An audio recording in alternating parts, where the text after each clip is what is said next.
The Ancient of Days, Elder Orson Pratt. Who is the Ancient of Days? This is a question frequently asked by the biblical student, especially those who have studied the prophecies of Daniel with any degree of attention. The most careless reader will have observed that the Ancient of Days is one of the most prominent personages introduced before Daniel, while he was wrapped in his prophetic visions. Daniel had previously become extensively acquainted with the future history of the world. He had seen the rise, progress, and downfall of nations and kingdoms. 4 great and powerful monarchies, which should bear rule over all the earth and hold universal empire, had successfully passed before him. In a former vision, he had seen the last of these monarchies divided and subdivided into smaller kingdoms, and finally, after having viewed the earthly governments in their various forms from his own day down for many generations, and having seen their corruptions and great wickedness, his mind was carried onward to a time when another or 5th kingdom should be established, bearing rule and righteousness over all the earth. He saw that this last kingdom, instead of originating from those which had formerly held dominion, through the vain aspiring ambition of man, was established by the God of heaven, before which all other kingdoms wasted away, till no place was found for them.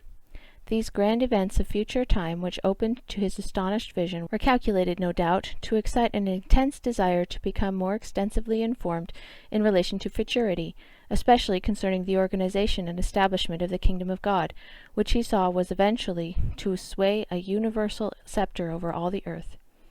The great God, who is ever willing to satisfy the desires of those who honestly serve him, was pleased to unfold to him more of the particulars concerning the introduction of that glorious era when the saints were to bear rule. The prophet was again enwrapped in a vision of the Almighty, and saw the same things that he had formerly seen, and being more prepared by experience and more enlightened by the Spirit of truth, his visions were greatly enlarged.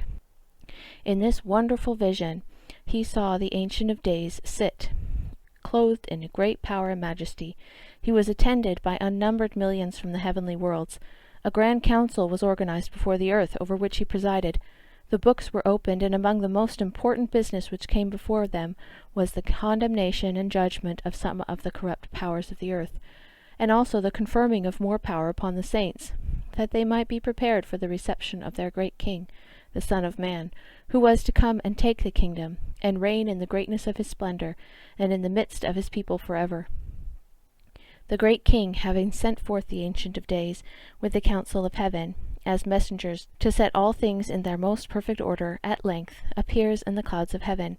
He comes in royal splendor, and in the greatness of his strength, to the Ancient of Days, who delivers up the kingdom into his hands, and henceforth all people, nations, and languages serve and obey him. O glorious period! O happy time! How these glorious visions must have cheered the heart of Daniel in his long captivity, and how blessed and how inexpressibly happy will that people be who inherit the earth in that day. But who is the Ancient of Days, that is to act this glorious and conspicuous part in the grand councils of the last days, and finally deliver up the kingdom organized and prepared into the hands of the great King? It cannot be the Son of God, for he afterward comes to the Ancient Days. It cannot be the Father, for if the saints were prepared to meet the Father and set in council with him, then they would be prepared to meet the Son, for the glory of the Father is equal to that of the Son.